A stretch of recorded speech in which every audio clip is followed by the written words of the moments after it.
Joshita.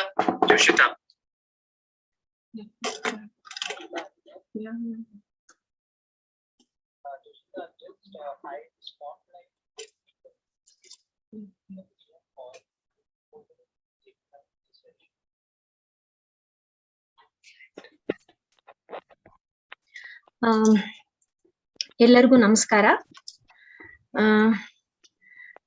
ಇವತ್ತಿನ ಈ ಒಂದು ಕೊನೆಯ ಅಧಿವೇಶನಕ್ಕೆ ನಿಮ್ಗೆಲ್ಲರಿಗೂ ಸಹಜ ಯೋಗ ಕರ್ನಾಟಕ ಕೇಂದ್ರದ ವತಿಯಿಂದ ನಿಮ್ಮೆಲ್ಲರಿಗೂ ಸ್ವಾಗತ.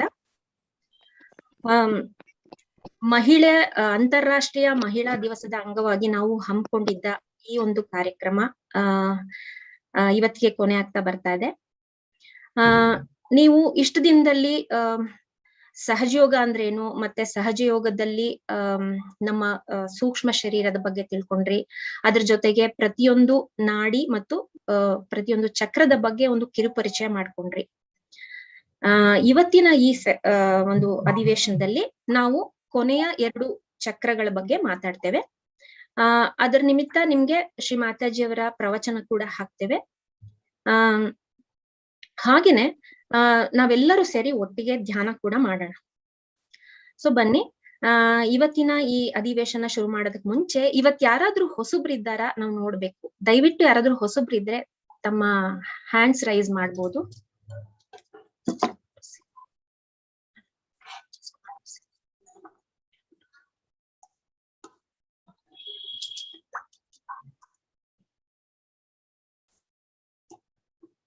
ಸೊ ಯಾರು ಹೊಸಬ್ರಿಲ್ಲ ಅನ್ಕೊಳ್ತೇನೆ.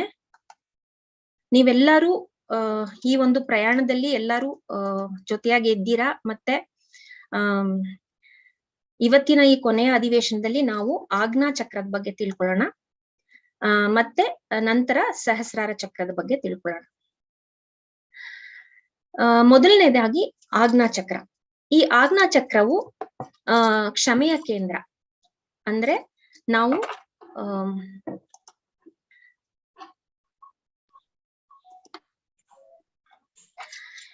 ನೀವೀಗ ಚಿತ್ರದಲ್ಲಿ ನೋಡ್ತಾ ಇದ್ದೀರಾ ನಮ್ಮ ಸೂಕ್ಷ್ಮ ಶರೀರ ಹೇಗಿದೆ ಅಂತ.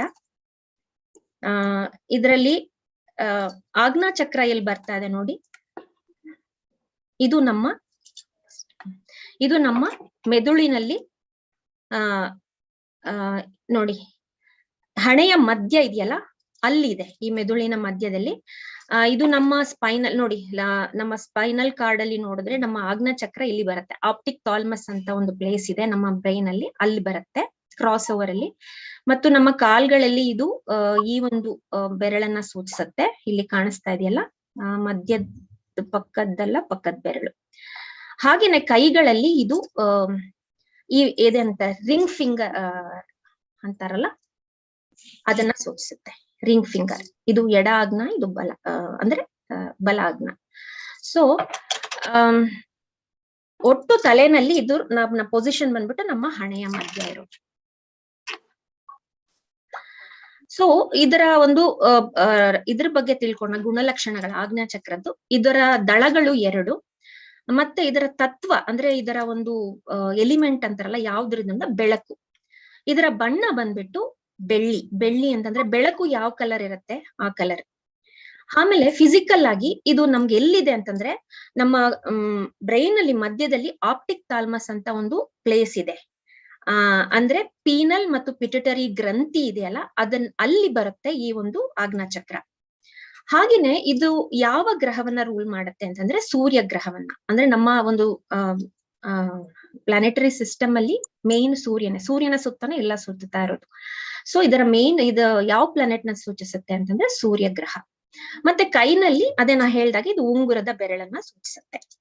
ಆಮೇಲೆ ಇದು ನಾವು ಈಗ ತಿಳ್ಕೊಂಡಿರ್ಬೋದು ನಾವು, ಇದು ಕಲ್ಲುಗಳನ್ನು ಕೂಡ ಸೂಚಿಸುತ್ತೆ. ಅಂದ್ರೆ ನಮ್ಮ ನವಮಣಿಗಳಲ್ಲಿ ಇದು ವಜ್ರವನ್ನ, ಈ ಒಂದು ಚಕ್ರನ ವಜ್ರ ಕೂಡ ಸೂಚನೆ. ಅಂದ್ರೆ ವಜ್ರವನ್ನ ನಾವು ಈ ಒಂದು ಆಜ್ಞಾ ಚಕ್ರಕ್ಕೆ ಇದು ಮಾಡ್ಬೋದು. ಅಂದ್ರೆ ಅದನ್ನ ಹಾಕೊಂಡಾಗ ನವಮಣಿಗಳಲ್ಲಿ ಅದು ಆ ಚಕ್ರನ ಎಕ್ಸೈಟ್ ಮಾಡತ್ತೆ.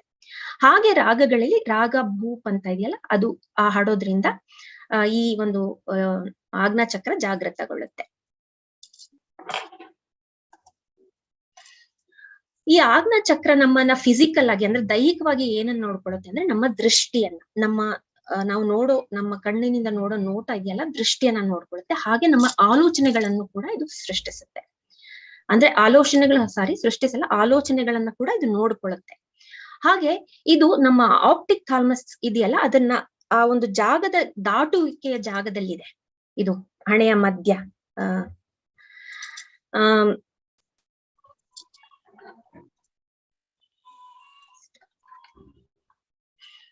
ಈ ಆಜ್ಞಾ ಚಕ್ರದ ಗುಣಗಳು ಏನಪ್ಪಾ ಅಂತಂದ್ರೆ ನಮಗೆ ಕ್ಷಮಿಸುವ ಶಕ್ತಿಯನ್ನ ಕೊಡುತ್ತೆ. ಅಂದ್ರೆ ನಾವು ಯಾರನ್ನು ದ್ವೇಷಿಸದೆ ಎಲ್ಲರನ್ನ, ನಮ್ಗೆ ಏನ್ ತೊಂದ್ರೆ ಮಾಡಿದ್ರು ಕೂಡ ಅವರನ್ನ ಕ್ಷಮೆ ಮಾಡುವಂತ ಒಂದು ಶಕ್ತಿ ಇದೆ. ಹಾಗೆ ಇದು ನಮ್ಮಲ್ಲಿ ನಮ್ರತೆಯನ್ನ ಅಂದ್ರೆ ಹಂಬಲ್ ಆಗಿ ಮಾಡತ್ತೆ. ಹಾಗೆ ನಮ್ಮನ್ನ ಶಾಂತಿಯುತವನ್ನಾಗಿ ಮಾಡತ್ತೆ. ನಮ್ಮನ್ನ ಸಹಾನುಭೂತಿ ಅಂದ್ರೆ ಕಂಪ್ಯಾಷನೇಟ್ ಅನ್ನಾಗಿ ಕೂಡ ಮಾಡತ್ತೆ. ಹಾಗೇನೆ ನಾವು ಇದು ಆಕ್ಚುಲಿ ನಮ್ಮ ಕುಂಡಲಿನಿಯು ಆಜ್ಞಾ ಚಕ್ರವನ್ನ ದಾಟಿದಾಗ ನಾವು ನಿರ್ವಿಚಾರ ಸಮಾಧಿ ಅಂತ ಹೇಳ್ತಾರೆ, ಅದಕ್ಕೆ ಹೋಗ್ತೀವಿ. ಅಂದ್ರೆ ಯಾವುದೇ ಒಂದು ಥಾಟ್ಸ್ ಇರಲ್ಲ, ಯಾವುದೇ ಒಂದು ಯೋಚನೆಗಳು ಇಲ್ಲೇ ಇರೋದು. ಇದು ಆಜ್ಞಾ ಚಕ್ರ ದಾಟಿದಾಗ್ಲೇ ನಮ್ಗೆ ಅದೊಂದು ಸ್ಥಿತಿ ಬರೋದು. ಇದು ನಮಗೆ ಮಾನಸಿಕ ಮೌನ.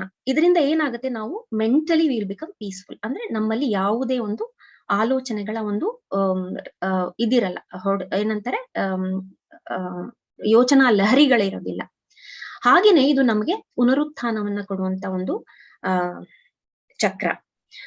ಇದರಿಂದ ನಾವು ನಿರ್ವಿಚಾರ ಸಮಾಧಿ ಎನ್ನುವ ಸ್ಥಿತಿಯನ್ನ ತಲುಪ್ತೇವೆ. ಅಂದ್ರೆ ನಾವು fully mentally will become completely peaceful. ನಾವು ಒಂದು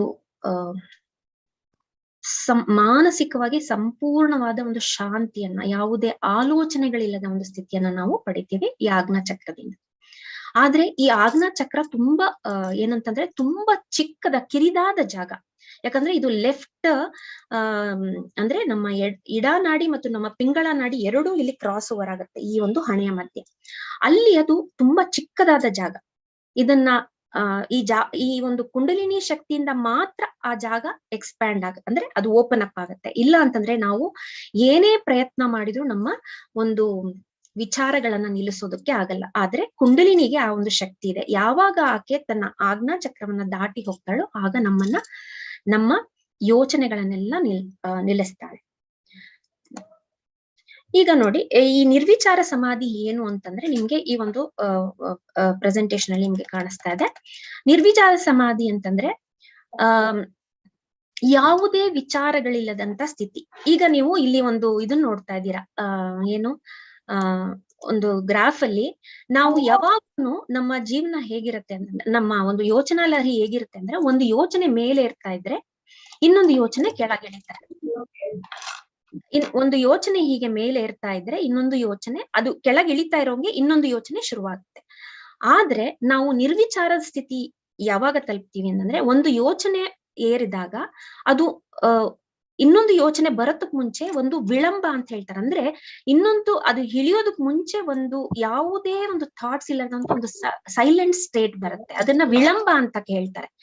ಈ ಒಂದು ಸ್ಥಿತಿಯನ್ನೇ ಥಾಟ್ಲೆಸ್ ಅವೇರ್ನೆಸ್. ನಾವು ಸಹಜಯೋಗ ಮಾಡ್ದಿಲ್ದೇ ಇದ್ದಾಗ ನಮ್ಮ ಯೋಚನೆ ಹೀಗೆ ಏರುತ್ತೆ ಇಳಿಯುತ್ತೆ, ಏರ್ತಾ ಇರುತ್ತೆ ಇಳಿತಾ ಇರುತ್ತೆ. ಆದ್ರೆ ನಾವು ಧ್ಯಾನದಲ್ಲಿ ಇದ್ದಾಗ ಈ ಒಂದು ಯೋಚನೆ ಮತ್ತು ಇನ್ನೊಂದು ಯೋಚನೆಗಳ ನಡುವೆ ಒಂದು ವಿಳಂಬ ಅನ್ನೋ ಸ್ಥಿತಿ ಇರುತ್ತೆ. ಈ ಸ್ಥಿತಿ ಎಕ್ಸ್ಪ್ಯಾಂಡ್ ಆಗ್ಬೇಕು, ಅದು ಜಾಸ್ತಿ ಆಗ್ಬೇಕು. ಆಗ ನಾವು ನಿರ್ವಿಚಾರ ಸಮಾಧಿ ಸ್ಥಿತಿಯಲ್ಲಿ ಇರ್ತೀವಿ. ಈಗ ನೋಡಿ, ಇಲ್ಲಿ ಒಂದು ಪೆಂಡುಲಮ್ ಅಂತ ಅನ್ಕೊಂಡ್ರೆ ನಮ್ಮ ಥಾಟ್ಸ್ ನಾವು ಇಲ್ಲ ಭೂತಕಾಲದಲ್ಲಿ ಯೋಚನೆ ಮಾಡ್ತಿರ್ತೀವಿ, ಇಲ್ಲ ವರ್ತಮಾನ ಕಾಲದಲ್ಲಿ ಯೋಚನೆ ಮಾಡ್ತಿರ್ತೀವಿ. ನಮ್ದು ಎರಡೂ ನಡುವೆ ಇರೋದೇ ವರ್ತಮಾನ. ಅಂದ್ರೆ ಭೂತ ಅಥವಾ ಭವಿಷ್ಯತ್ತಿನ ನಡುವೆ ಇರುವಂತ ವರ್ತಮಾನ ಕಾಲದಲ್ಲಿ ನಾವು ಬರ್ತೇವೆ. ಯಾವಾಗ? ಥಾಟ್ಲೆಸ್ ಅವೇರ್ ಅಂದ್ರೆ ನಿರ್ವಿಚಾರ ಸಮಾಧಿಯಲ್ಲಿ. ಸೊ ಈ ನಿರ್ವಿಚಾರ ಸ್ಥಿತಿಯನ್ನ ಗಳಿಸುವುದೇ ನಮ್ಮ ಧ್ಯಾನದ ನಿಜವಾದ ಸ್ಥಿತಿ. ಅಂದ್ರೆ ಹಿಂದಿನದನ್ನು ಯೋಚನೆ ಮಾಡದೆ, ಮುಂದಿನದನ್ನು ಯೋಚನೆ ಮಾಡದೆ, ನಾವು ವರ್ತಮಾನದಲ್ಲಿ ಅಂದ್ರೆ ಆ ಒಂದು ಕ್ಷಣದಲ್ಲಿ ಇರುವಂತ ಆ ಸ್ಥಿತಿಯನ್ನ ನಿರ್ವಿಚಾರ ಸ್ಥಿತಿ ಅಂತಾರೆ. ಆ ಒಂದು ಸ್ಥಿತಿಯಲ್ಲಿ ನಮಗೆ ಅಂದ್ರೆ ಹೇಳ್ತಾರಲ್ಲ, ತುಂಬಾ ಒಂದು ಆನಂದ ಬರುತ್ತೆ ನಮ್ಮ ಹೃದಯದಲ್ಲಿ. ಸೊ ಅದಕ್ಕೆ ಹೇಳೋದು, ಈ ಒಂದು ಧ್ಯಾನದ ಸ್ಥಿತಿಯಲ್ಲಿ ನಮ್ಮಲ್ಲಿ ಆನಂದ ಉತ್ಪತ್ತಿ ಆಗುತ್ತೆ. ಅಂದ್ರೆ ಸ್ಟೇಟ್, ಆ ಒಂದು ಸ್ಟೇಟ್ ನಮ್ಗೆ ಸಿಗತ್ತೆ.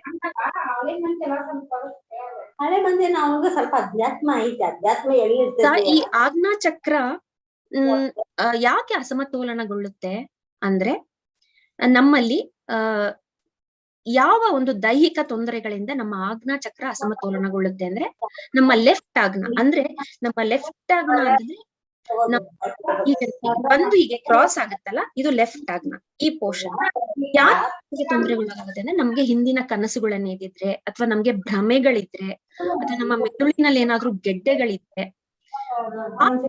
ಎಡ ಮೆದುಳಿನ ಮೂಲಕ ನಮ್ಮ ದೇಹಕ್ಕೆ ಪಾರ್ಶ್ವವಾಯು ಬರುತ್ತೆ. ಸೊ ಈ ಒಂದು ತೊಂದರೆಗಳಿದ್ದಾಗ, ಅಂದ್ರೆ ಒಂದು ತೊಂದರೆಗಳು ನಮಗೆ ಈ ಎಡ ಆಜ್ಞಾ ಚಕ್ರ ತೊಂದರೆಗೊಳಗಾದ್ರೆ ಆಗತ್ತೆ. ಹಾಗೇನೆ ನಮ್ಮ ಬಲಭಾಗದ ಆಜ್ಞಾ ಚಕ್ರ ಏನು ದೈಹಿಕ ತೊಂದರೆ ಉಂಟಾಗತ್ತೆ ಅಂದ್ರೆ ಇದು ನೋಡಿ, ಹೀಗೆ ಬಂದು ಇದು ಕ್ರಾಸ್ ಓವರ್ ಆಗಿ ಇಲ್ಲಿರುತ್ತೆ. ಇದು ಬಲ ಆಜ್ಞಾ ಚಕ್ರ. ಸೊ ನಮ್ಮ ಭವಿಷ್ಯದ ಕನಸುಗಳು, ನಮ್ಗೆ ದುರ್ಬಲವಾದ ಕಣ್ಣುಗಳೇನಾದ್ರೂ ಇದ್ರೆ, ನಮ್ಗೆ ಮೆಮೊರಿನೂ ಕೂಡ ಇರಲ್ಲ ನಮ್ಮ ಈ ಒಂದು ಪೋರ್ಷನ್ ವೀಕ್ ಆಗಿದ್ರೆ, ಆಮೇಲೆ ನಿಯಮಿತವಾಗಿ ಮೈಗ್ರೇನ್ ಬರ್ತಾ ಇದ್ರೆ, ಹಾಗೇನೆ ನಮ್ಮ ಬಲ ಮೆದುಳಿನ ಮೂಲಕ ನಮ್ಮ ಎಡಭಾಗದ ಒಂದು ಪಾರ್ಶ್ವವಾಯು ಅಂದ್ರೆ ಪ್ಯಾರಾಲಿಸಿಸ್ ಆದಾಗ. ಸೊ ಈ ಒಂದು ಎಲ್ಲ ಒಂದು ದೈಹಿಕ ತೊಂದರೆಗಳು ಬರುತ್ತೆ ನಮ್ಮ ಆಜ್ಞಾ ಚಕ್ರ ಅಸಮತೋಲನ ಉಂಟಾದಾಗ.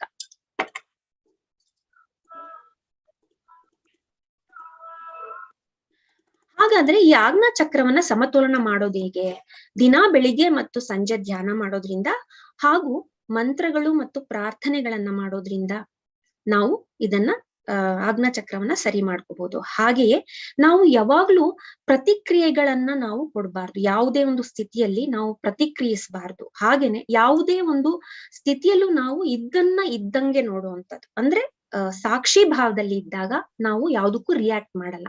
ಹಾಗೇನೆ ಪ್ರತಿಬಿಂಬ ಅಂದ್ರೆ ನಾವು ರಿಫ್ಲೆಕ್ಟಿಂಗ್ ಮೈಂಡ್ ಅಂತ ಹೇಳ್ತಾರೆ. ಯಾರೋ ಏನಾದ್ರು ಹೇಳ್ತಿರ್ತಾರೆ, ಅದಕ್ಕೆ ನಾವು ಆಲ್ರೆಡಿ ಅದು ರಿಫ್ಲೆಕ್ಟ್ ಅಂದ್ರೆ ಅದಕ್ಕೆ ನಾವು ಪ್ರತಿಬಿಂಬಿಸ್ತೀವಿ.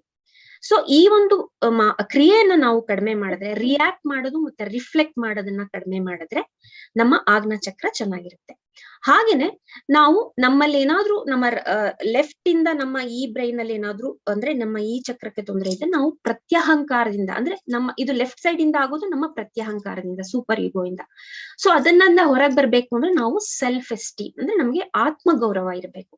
ಆಗ ನಮ್ಗೆ ಈ ಪೋರ್ಷನ್ ಚೆನ್ನಾಗಿರುತ್ತೆ. ಹಾಗೇನೆ ನಮ್ಮ ಲೆಫ್ಟ್ ಸೈಡ್ ಇಂದ ನಮ್ಮ ರೈಟ್ ಸೈಡ್ ಇಂದ ಬಂದು ನಮ್ಮ ಈ ಬ್ರೈನ್ ಅನ್ನ ಪ್ರಾಬ್ಲಮ್ ಇದ್ರೆ ನಾವು ಅಹಂಕಾರವನ್ನ ಕಡಿಮೆ ಮಾಡ್ಬೇಕು. ಯಾಕಂದ್ರೆ ನಮ್ಮ ರೈಟ್ ಸೈಡ್ ಇಂದ ಅದು ಬರ್ತಾ ಇರುತ್ತೆ, ನಮ್ಮ ಬಲಭಾಗದಿಂದ ಬರ್ತಾ ಇರುತ್ತೆ.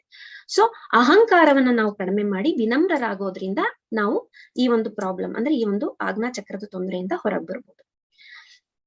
ಹಾಗೇನೆ ನಾವು ಕ್ಯಾಂಡಲ್ ಮೂಲಕ ನೋಡೋದ್ರಿಂದ ಕೂಡ ನಮ್ಮ ಒಂದು ಯಾಕಂದ್ರೆ ಬೆಳಕು ಇದರ ಒಂದು ತತ್ವ ಅಂತ ನಾವು ಹೇಳಿದ್ವಿ. ಕ್ಯಾಂಡಲ್ ಮೂಲಕ ನಾವು ನೋಡೋದ್ರಿಂದ ಶ್ರೀ ಮಾತಾಜಿಯವರ ಫೋಟೋನ ನೋಡೋದ್ರಿಂದ ಕೂಡ ನಾವು ಈ ಒಂದು ಆಜ್ಞಾ ಚಕ್ರವನ್ನ ಕ್ಲಿಯರ್ ಮಾಡ್ಕೋಬಹುದು. ಸೊ ಆಜ್ಞಾ ಚಕ್ರಕ್ಕೆ ನಾವು ಏನು ಪ್ರಾರ್ಥನೆಯನ್ನ ಮಾಡ್ಬೇಕು ಅಂತಂದ್ರೆ, ನಮ್ಮ ಎಡ ಮತ್ತು ಹಿಂದಿನ ಆಜ್ಞಾ ಚಕ್ರ ಹೀಗೋಗುತ್ತೆ. ಅದು ಇಲ್ಲಿ ಏನಾದ್ರೂ ತೊಂದರೆ ಇದ್ದಾಗ, ಶ್ರೀ ಮಾತಾಜಿ ನಿಮ್ಮ ಕೃಪೆಯಿಂದ ದಯವಿಟ್ಟು ನನ್ನನ್ನ ಕ್ಷಮಿಸ್ಬಿಡಿ. ಯಾಕಂದ್ರೆ ಆಜ್ಞಾ ಚಕ್ರದ ಮೂಲ ಮಂತ್ರ ಕ್ಷಮೆ.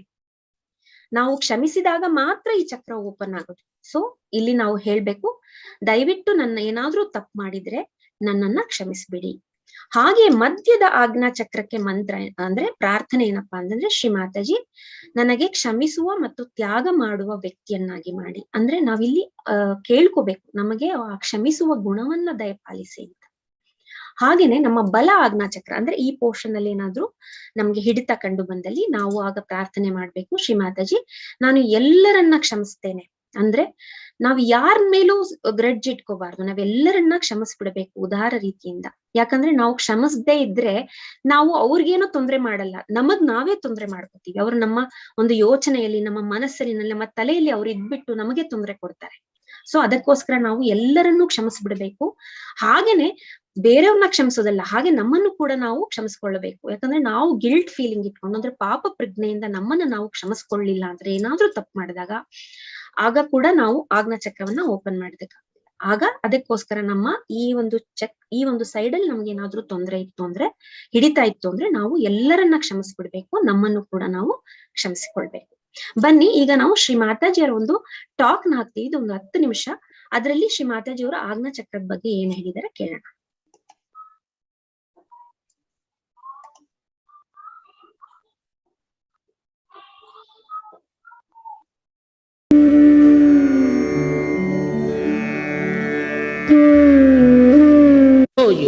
once you are in thoughtless awareness, what happens? That no thoughts bombard your mind. Wherever you may be. You may be in America, you may be in any place, you are not bombarded by thoughts. So, what does that mean? Into very simple language we can say, it means that you do not reflect. You do not have a reflecting mind. Now, this is the basic problem of Sahaja Yogis of today, which one should try to conquer. That you do not reflect. That's the only way you can achieve your steady. For example, I've seen people, for nothing at all, they'll just start laughing. Nothing at all. They see somebody, immediately they react. This was nice, but not so. They start giving their opinion, especially in the West, about everything. Everybody seems to be very knowledgeable and start telling what is best, what is not the best, what is not good. And once they start saying something like that, mind becomes reflective. If the mind is not reflective, then you are thoughtless awareness. Watch anything, just to watch, just to witness. You should not reflect. If you are using your mental power, then this power subsides. This is a very common defect with people, because I think you people are more intelligent, you think maybe you are well educated, whatever you think. But this reflecting mind is a very dangerous thing for spirituality. You'll never grow. And then with the reflecting mind, you have it's something. You reflect on somebody. Now, it's your son or daughter or something, you get identified. Identification itself is artificial. It's not in reality. Because of this mind reflects, it identifies. Now many identifications you have dropped out. For example, you are biased about religion, about religious, about nationality. You are dropped out. But still, I would say, the reflecting mind still acts. And this is the greatest hurdle for the progress of Sahaja Yogis of today. I've been thinking, why is it the reflecting mind is so active in Sahaja Yogis of today? If you could stop reflecting, immediately you establish yourself in the ocean of peace. You watch something, just watch. There's no ripple of thought in your mind. Then you become extremely creative. You become extremely dynamic. You become extremely compassionate. You have no fear. Some people think if you are compassionate, you see this man might lynch me. You have no fear. All virtues that you have to enjoy, you can only enjoy when you do not reflect. That means that you leave everything to the divine. You have not in charge. You don't see that you have to be reflecting on something. This is the greatest power you have got, is not to reflect, not to look at somebody with that kind of. I have seen this is still there, lingering. Perhaps I never told you about it. Maybe one of the reasons. I don't say that it's only your fault, but maybe mine, because I couldn't find what was exactly wrong. That is the reflection that you have about others. Now, I told you have introspection. For introspection, also it can be reflection.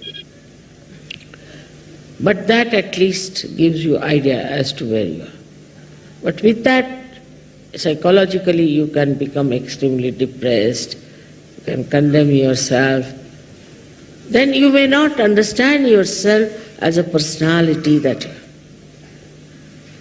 And you'll go on sort of losing your vibrations, losing your power.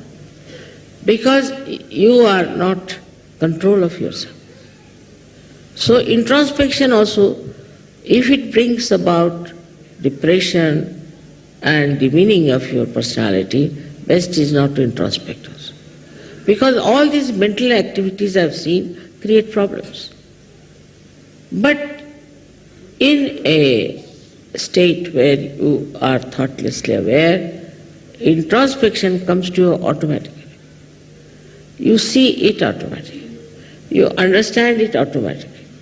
You do not think about it. It just comes to you.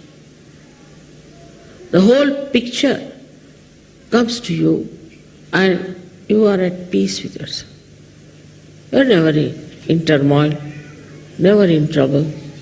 Then you don't get angry, then you do not argue, then you do not discuss, but you become as if dropped into the ocean of awareness.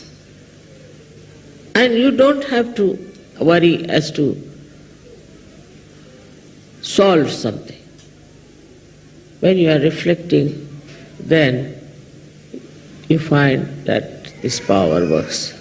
Now it becomes very contradictory to say that you have to project and you don't have to reflect. Now when we reflect, we absorb. When we reflect on something, we absorb that thing.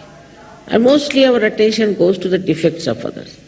This person is no good, that is not good, this is the hair not all right, the sari is not all right, this, that and all nonsense. So what are we doing? We are absorbing all the bad things also. Now when you start admiration of something, then what happens? That you may not get the bad things, but at least you are on a better line. But still, the admiration in thoughtless awareness is really very deep. I saw this in the eyes of this great scientist. Absolutely, he was just one with me, and his eyes were like an ocean of peace. He was just looking at me. And for quite some time. And then he came to his thoughts and he told me that this is what we can do with your photograph. So the depth in you will only come when you do not reflect. But it's very common with human beings, especially in the West. This carpet is no good, that is no good, this smell is coming, that is there. Always trying to judge others. Judge other things, which is important. What is so important? If you are sitting in the garden of heavens, what does it matter where you are sitting, what you are doing? This sets in, this reflection sets in waves of thoughts in our mind. I have already once described it by drawing, how the energy that falls on the right side goes to the left side, and the falls on the left goes to the right, crosses over because of two types of cells we have. Then out of this energy that goes to the right, the energy that goes to the left, it is sucked in partly into the sympathetic. Now whatever is left out is the one that reflects. That is the way it goes on reflecting. Now if you can suck in all that energy and put it on our sympathetic, then all our energies will be thousandfold much more.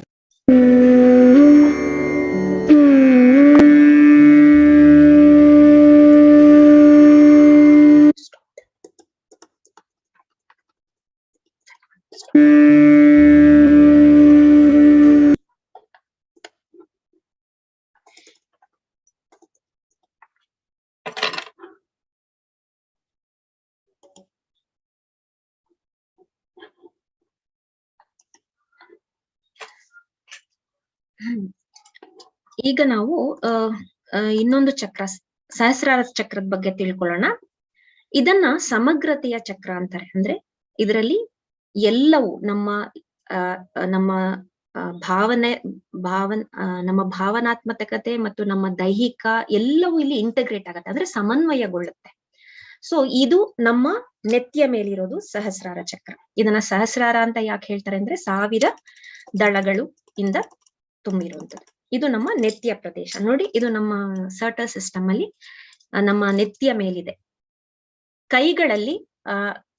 ಕೈಗಳಲ್ಲಿ ನಮ್ಮ ಮಧ್ಯ ಅಂದ್ರೆ ಈ ಒಂದು centre ಇದೆಯಲ್ಲ, ನಮ್ಮ ಅಂಗೈನ ಮಧ್ಯದಲ್ಲಿ ಭಾಗದಲ್ಲಿ ಇರುವಂತದ್ದು ಇದು ಸಹಸ್ರಾರ ಚಕ್ರ.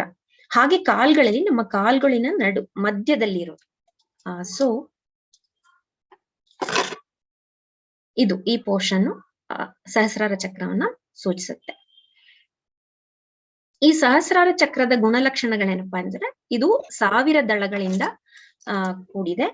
ಮತ್ತೆ ಇದರ ತತ್ವ ಬಂದ್ಬಿಟ್ಟು ಎಲ್ಲ ಚಕ್ರಗಳ, ಯಾಕಂದ್ರೆ ಎಲ್ಲ ಚಕ್ರಗಳ ಸೇರಿ ಇದು ಆಗಿರೋದ್ರಿಂದ ಇದು ಎಲ್ಲಾ ಚಕ್ರಗಳನ್ನ ಸೇರಿ ಎಲ್ಲದರ ಇಂಟಿಗ್ರೇಷನ್ ಸಮನ್ವಯವಾಗಿರೋದ್ರಿಂದ ಇದರ ತತ್ವ ಬಂದ್ಬಿಟ್ಟು ಎಲ್ಲಾ ಚಕ್ರದ್ದು. ಆಮೇಲೆ ಇದರ ಬಣ್ಣ ಬಂದ್ಬಿಟ್ಟು ಕಾಮನ ಬಿಲ್ಲಿನಲ್ಲಿ ಏನೇನ್ ಬಣ್ಣ ಇದೆಯಾ ಎಲ್ಲಾ ಬಣ್ಣಗಳು, ಯಾಕಂದ್ರೆ ಎಲ್ಲಾ ಚಕ್ರಗಳಿಂದ ಆಗಿರೋದ್ರಿಂದ ಇದು ಕಾಮನ ಎಲ್ಲದರದ ಒಂದು ಇಂಟಿಗ್ರೇಷನ್ ಆಗಿರೋದ್ರಿಂದ. ಹಾಗೆ ಇದರ ಭೌತಿಕ ಅಭಿವ್ಯಕ್ತಿ ಏನಪ್ಪಾ ಅಂತಂದ್ರೆ ನಮ್ಮ ಮೆದುಳಿನ ಲಿಂಬಿಕ್ ಪ್ರದೇಶ, ಈ ಪ್ರದೇಶ ನಮ್ಮ ನೆತ್ತಿ.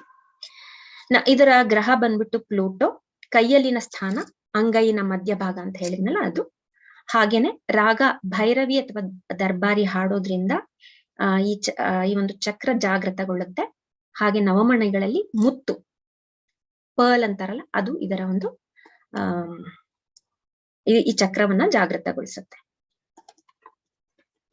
ಈ ಒಂದು ಸಹಸ್ರಾರ ಚಕ್ರಕ್ಕೆ ದೈಹಿಕವಾಗಿ ಇದು ನಮ್ಮ ಮೆದುಳನ್ನ ನೋಡ್ಕೊಳ್ಳುತ್ತೆ. ಅದು ನಮ್ಮ ನೆತ್ತಿಯ ಸುಳಿ ಅಂತ ಹೇಳ್ತಾರ, ಅದು ಆ ಪ್ಲೇಸ್ ಅನ್ನ ನೋಡ್ಕೊಳ್ಳುತ್ತೆ.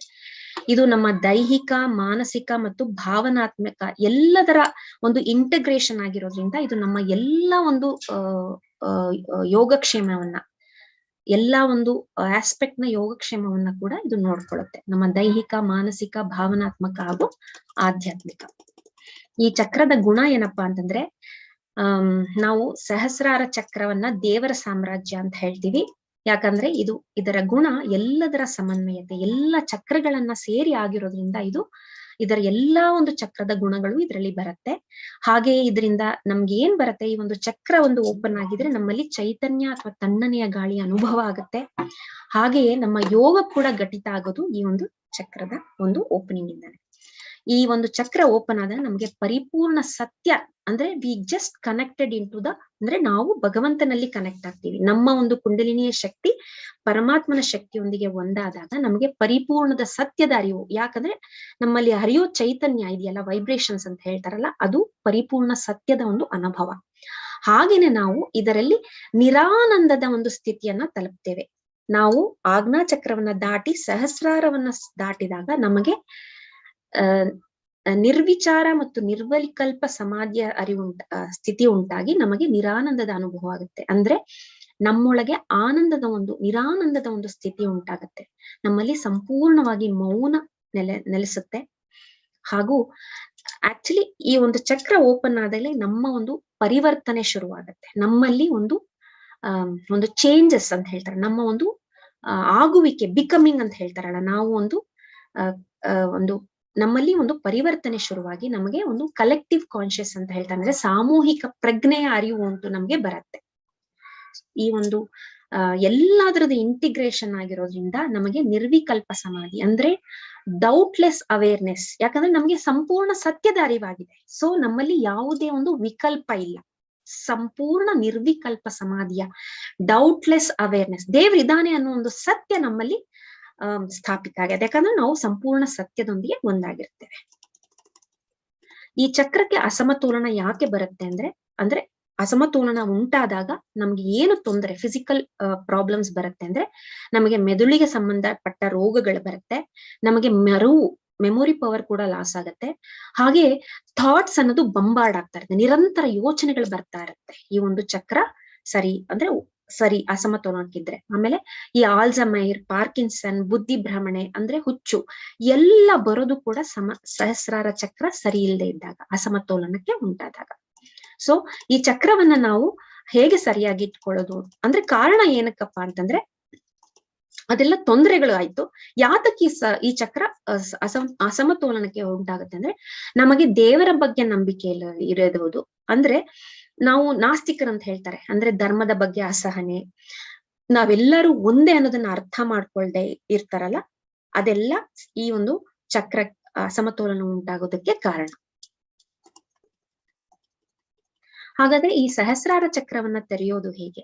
ನಿಮ್ಗೆಲ್ಲರಿಗೂ ಗೊತ್ತಿದೆ, ಸಹಸ್ರಾರ ಚಕ್ರವನ್ನ ತೆರೆದಿದ್ದು ನಮ್ಮ Shri Mataji Nirmala ದೇವಿಯವರು.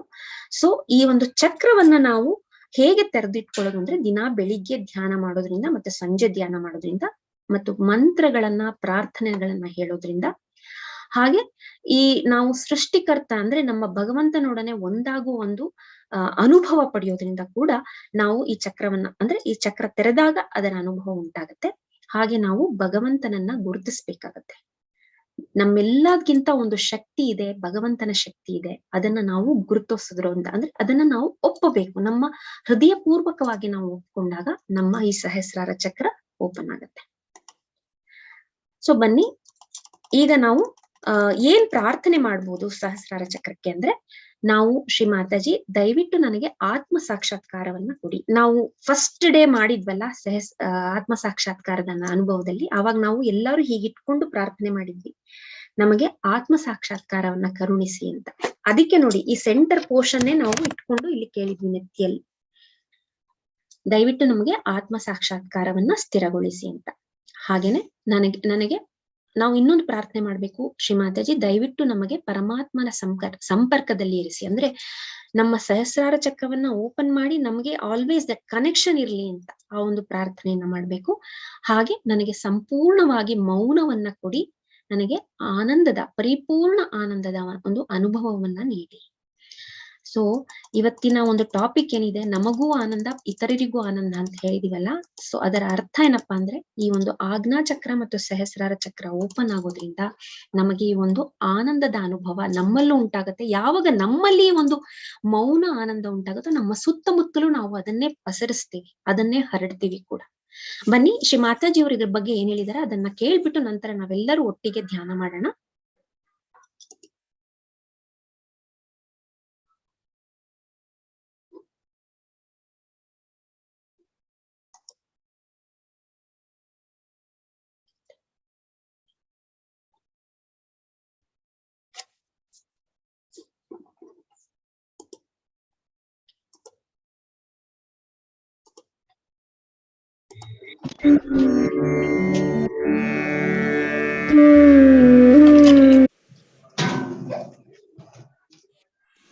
Fourth one is the most important for all of us, is to know that there is a nadi which passes through left Vishuddhi into the heart, starts from the heart, Purna, passes to Agya, over 4 petals, opens up.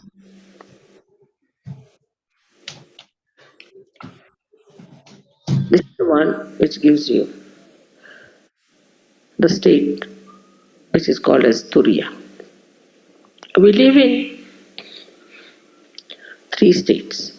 In the awakened state, Jagruti, our attention goes to this, that and all that. We spoil our attention.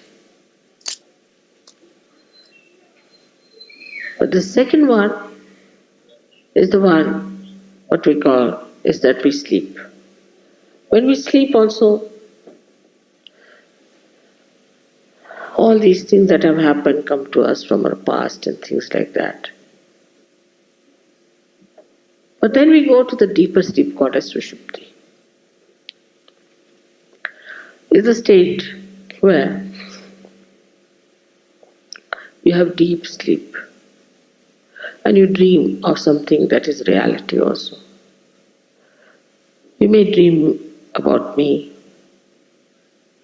like it's the ethereal part of the subconscious, where some beautiful informations are passed out. Supposing I come, say, to Italy. Italians might know in their Sushupti that I've come here, or maybe anybody might know, depends on. But the fourth state is called Asturiya. There are two more states. You are in a Turiya state, is the fourth state. Turiya means fourth. Fourth state is where that you are in a thoughtless awareness state. When there is no thought, just think of it. When there is no thought, you have to be innocent. When there is no thought, you have to have vibrations. When there is no thought, you cannot be attached to anyone. So into that thoughtless state you have come now as a Turiya Sthiti. And in this state, when you are, these four petals which are within you have to open out in your brain.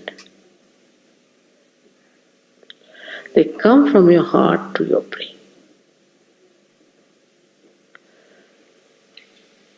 And that is when you absolutely understand what is God.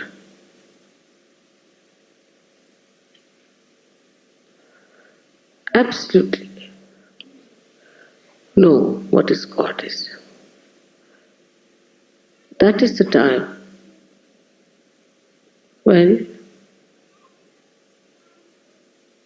one receives the real knowledge.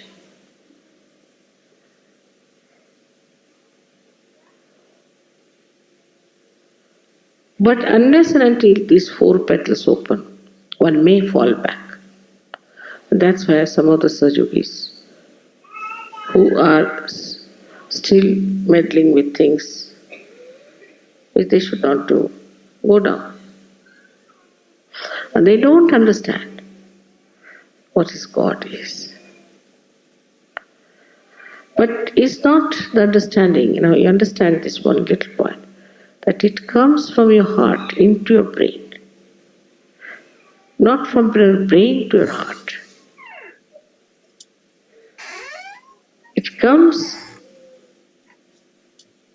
as if the ambrosia of your bhakti covers your brain.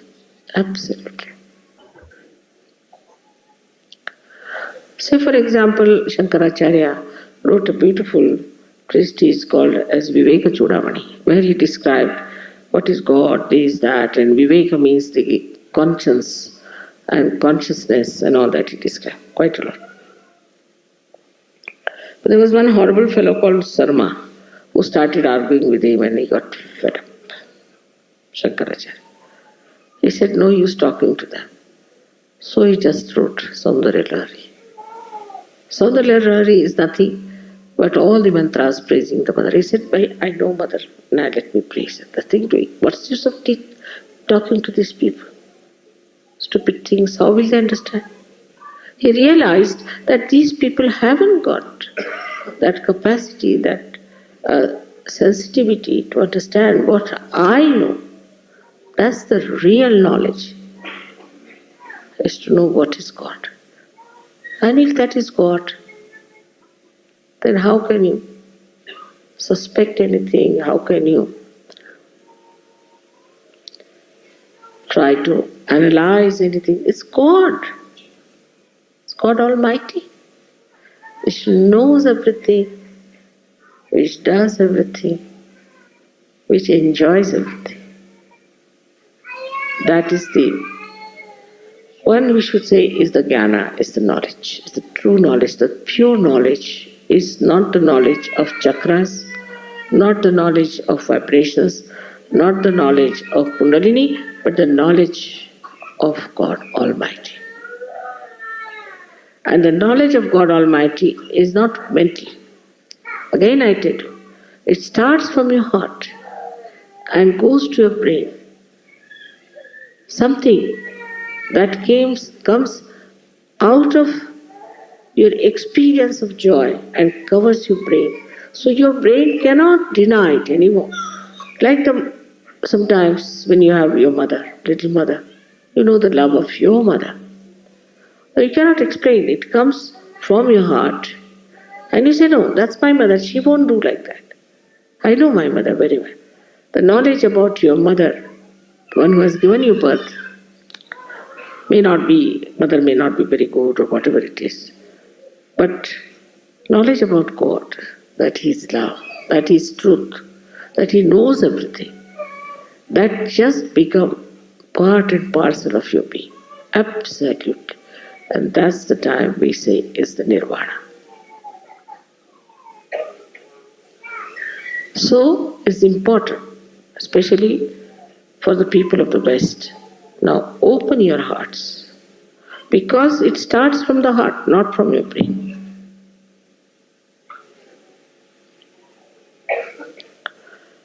Do not judge people on vibrations. Judge yourself all the time. I had told that Shiv Puja means more explanation, more understanding, more thing, because in other pujas we do all these mantras, this, that. But in this puja is to know the knowledge, is God. And to know that you know God itself is so great. Whatever it is, she may be Mahamaya, she may be anything, but I know. It cannot be described in one book, it cannot be described in 100 books. It cannot be described in words, but to know that's God. After all, that's God, God Almighty. And that gives you that beautiful surrender, where you just feel absolutely secure in that ocean of love. I wish you all to achieve that state. May God bless you.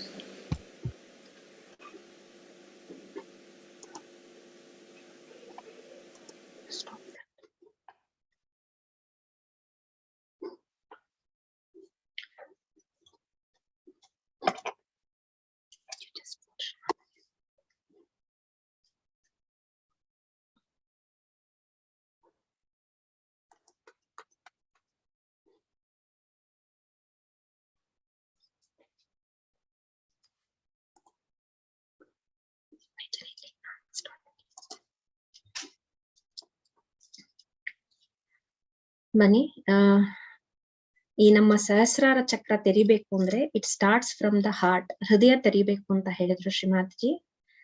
ನಾವೆಲ್ಲರೂ ಈಗ ಆ ಒಂದು ಸ್ಥಿತಿಯನ್ನ ಧ್ಯಾನದ ಮೂಲಕ ತಿಳ್ಕೊಳ್ಳೋಣ. ನಾವೆಲ್ಲರೂ ಈಗ ಒಟ್ಟಿಗೆ ನಮ್ಮ ಕುಂಡಲಿನಿಯನ್ನ ಜಾಗೃತೆ ಮಾಡೋಣ, ಬಂಧನ್ ಹಾಕೊಳ್ಳೋಣ. ನಿಮ್ಗೆಲ್ಲರಿಗೂ ಇದನ್ನ ನಾವು ಹಿಂದಿನ ಸೆಷನ್ ಅಲ್ಲಿ ಹೇಳ್ಕೊಟ್ಟಿರ್ಬೋದು. ಸೊ ಬನ್ನಿ, ನಾವೆಲ್ಲರೂ ಈಗ ಒಟ್ಟಿಗೆ ಮಾಡೋಣ. 1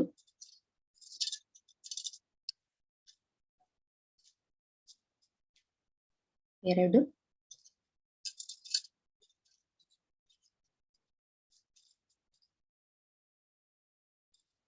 3. ಈಗ ಬಂಧನ್ ಹಾಕೊಳ್ಳೋಣ ಎಡಗಡೆಯಿಂದ ಬಲಗಡೆಗೆ. ಇದು 1 2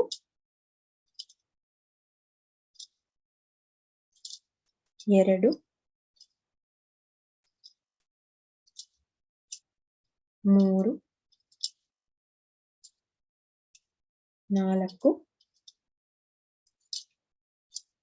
5 6 7.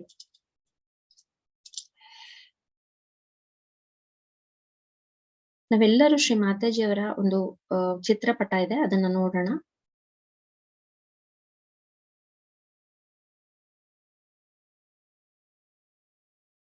ಇದೆಲ್ಲ ಒಂದು ಪ್ರಾರ್ಥನೆ ನಮ್ಮ ಹೃದಯದಿಂದ ಆಗ್ಬೇಕಾಗಿರುವಂತದ್ದು.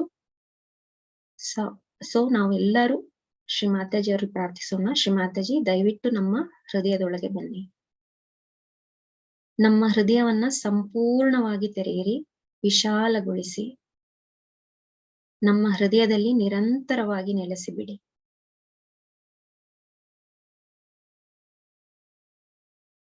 ನಿಧಾನವಾಗಿ ಎರಡೂ ಕಣ್ಣುಗಳನ್ನ ಮುಚ್ಕೊಳ್ಳೋಣ. ತಲೆಯನ್ನ ಸ್ವಲ್ಪ ತಗ್ಸಿ ನಮ್ಮ ಇಡಾನಾಡಿಯನ್ನ ಸಂತುಲನಕ್ಕೆ ತರಕ್ಕೆ ನಾವು ಬಲಗೈಯನ್ನ ಭೂಮಿಯ ಮೇಲಿಡ್ಬೇಕು, ಎಡಗೈಯನ್ನ ತೊಡೆಯ ಮೇಲಿಡೋಣ.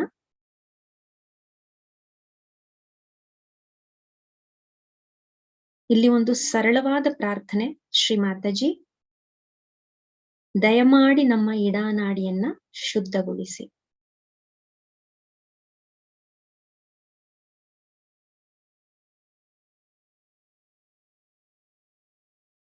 ಶ್ರೀ ಮಾತಾಜಿ, ದಯಮಾಡಿ ನಮ್ಮ ಇಡಾನಾಡಿಯನ್ನ ಸಂತುಲನಕ್ಕೆ ತೆಗೆದುಕೊಂಡು ಬನ್ನಿ.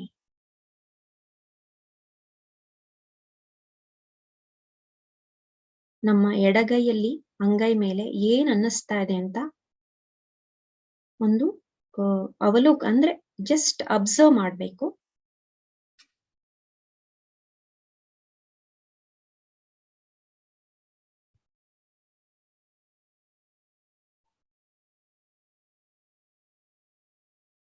ಶ್ರೀ ಮಾತಾಜಿ,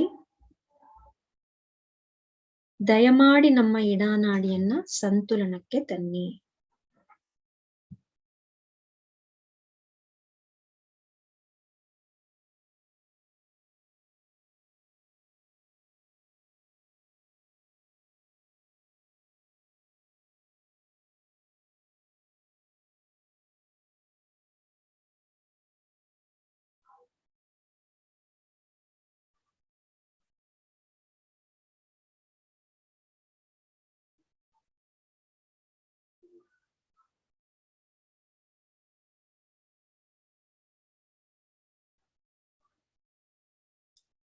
ಈಗ ನಮ್ಮ ಬಲಗೈಯನ್ನ ತೊಡೆಯ ಮೇಲೆ ಇಟ್ಕೊಳ್ಳೋಣ, ಎಡಗೈಯನ್ನ ಆಕಾಶದ ಕಡೆಗೆ ಹಿಡಿಯೋಣ.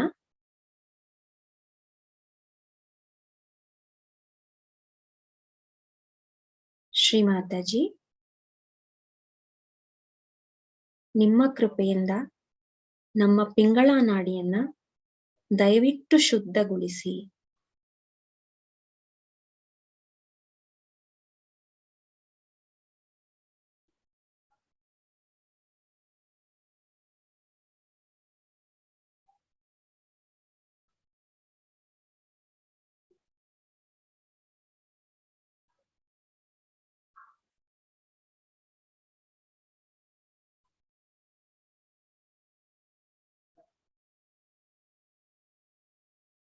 ಮತ್ತೊಮ್ಮೆ ಹೃದಯದಿಂದ ಪ್ರಾರ್ಥಿಸ್ಬೇಕು.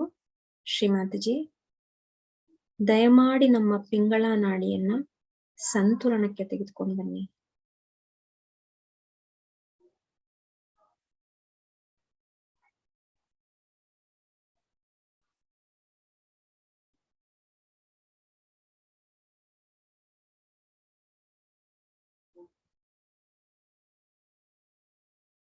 ಬಲಗೈ ಅಂಗೈ ಮೇಲೆ ನೀವು ಗಮನ ಹರಿಸಿ. ಚೈತನ್ಯದ ಹರಿವು ಅಥವಾ ಹಗುರತೆ ನಿಮಗೆ ಗೊತ್ತಾಗುತ್ತೆ.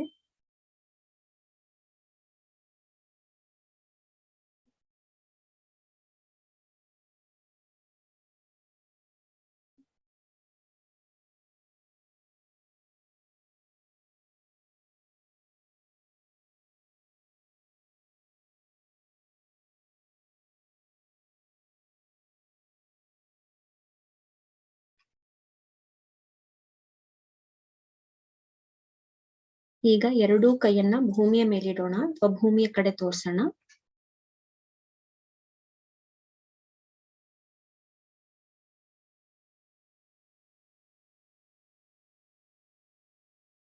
ಶ್ರೀ ಮಾತಾಜಿ, ದಯಮಾಡಿ ನಮ್ಮನ್ನ, ನಮ್ಮೆಲ್ಲ ಚಕ್ರಗಳನ್ನ ಸಂತುಲನಕ್ಕೆ ತೆಗೆದುಕೊಂಡು ಬನ್ನಿ.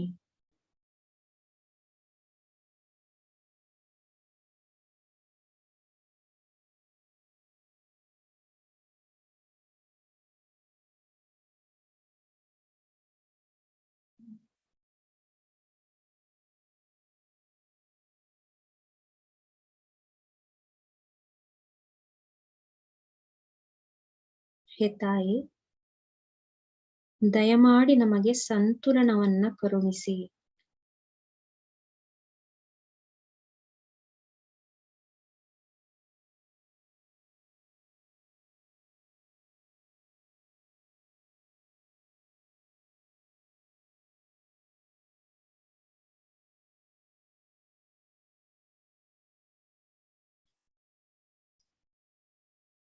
ಎರಡೂ ಕೈಯನ್ನ ತೊಡೆಯ ಮೇಲೆ ಇಟ್ಕೊಳ್ಳೋಣ ಶ್ರೀ ಮಾತಾಜಿಯವರ ಕಡೆಗೆ.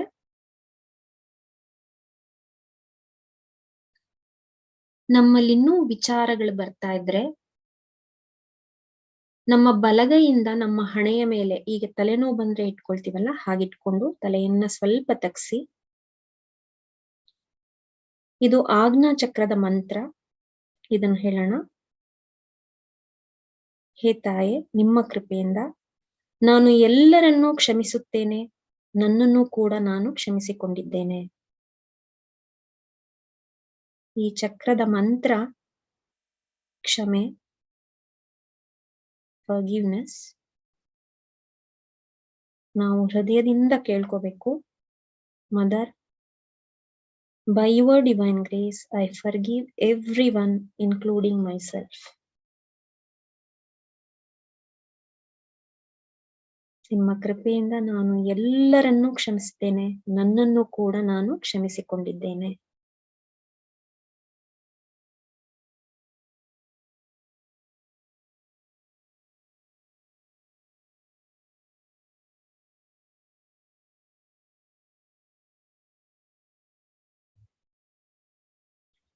ಈಗ ನಮ್ಮ ಬಲಗೈ ಅಂಗ ಇದೆಯಲ್ಲ, ಅದನ್ನ ನಮ್ಮ ನೆತ್ತಿಯ ಮೇಲೆ ಇಟ್ಕೊಳ್ಳೋಣ, ಸಹಸ್ರಾರ ಚಕ್ರದ ಮೇಲೆ. ಅದು ಪ್ರೆಷರ್ ಹಾಕ್ಬೇಕು, ಅದು ಸ್ವಲ್ಪ ಬಲ ಬೀಳ್ಬೇಕು. ಅದಕ್ಕೆ ಒತ್ತಿ ಹಿಡಿದು ಇಲ್ಲಿ ನಾವು ಶ್ರೀ ಮಾತಾಜಿಯವರಲ್ಲಿ ಕೇಳ್ಕೊಳ್ಳೋಣ. ಶ್ರೀ ಮಾತಾಜಿ, ದಯಮಾಡಿ ನಮ್ಮ ಆತ್ಮ ಸಾಕ್ಷಾತ್ಕಾರವನ್ನ ದೃಢಗೊಳಿಸಿ. ಚರ್ಮನ ಕ್ಲಾಕ್ ವೈಸ್ ಡೈರೆಕ್ಷನ್ ಅಲ್ಲಿ ಸುತ್ತಬೇಕು, ಪ್ರೆಷರ್ ಹಾಕಿ. ಹಾಗೆ ಸುತ್ತುತ್ತಾ ಹೇಳ್ಬೇಕು, ಶ್ರೀ ಮಾತಾಜಿ, ದಯಮಾಡಿ ನಮ್ಮ ಆತ್ಮ ಸಾಕ್ಷಾತ್ಕಾರವನ್ನ ದೃಢಗೊಳಿಸಿ. Mother, please establish our self realisation.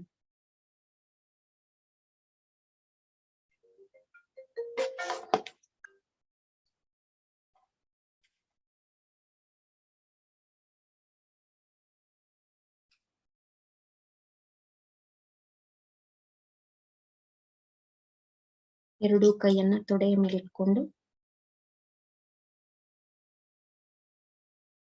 Shri ಮಾತಾಜಿಯವರಲ್ಲಿ ಪ್ರಾರ್ಥನೆ ಮಾಡೋಣ. ಶ್ರೀ ಮಾತಾಜಿ, ದಯಮಾಡಿ ನಮ್ಮನ್ನ ಧ್ಯಾನಕ್ಕೆ ಕರೆದುಕೊಂಡು ಹೋಗಿ. Please take us into meditation.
ಈಗ ನಿಧಾನವಾಗಿ ಕಣ್ಣು ತೆರೆದು ಶ್ರೀ ಮಾತಾಜಿ ಅವರಲ್ಲಿ ಇಂದಿನ ಧ್ಯಾನಕ್ಕೆ ಧನ್ಯವಾದವನ್ನು ಅರ್ಪಿಸೋಣ.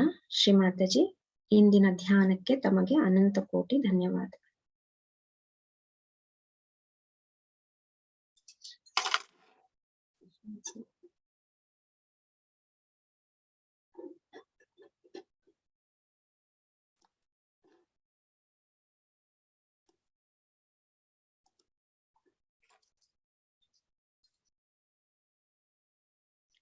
ಇವಾಗ ನೀವೆಲ್ಲರೂ ಇವತ್ತಿನ ಒಂದು ಧ್ಯಾನವನ್ನ ಚೆನ್ನಾಗಿ ಅನುಭವಿಸಿದೀರಾ ಅಂತ ಅನ್ಕೊಂಡಿದೀವಿ.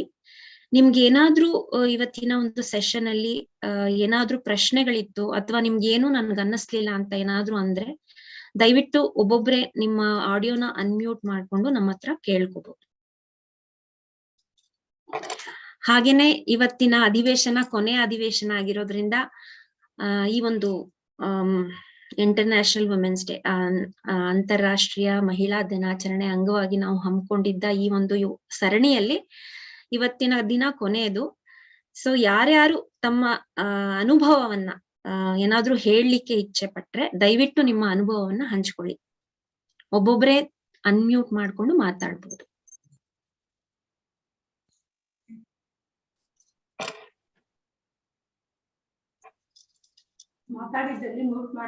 ಹಲೋ ಹಲೋ, ನಮಸ್ಕಾರ. ಹಲೋ, ಮಾತಾಡಿ.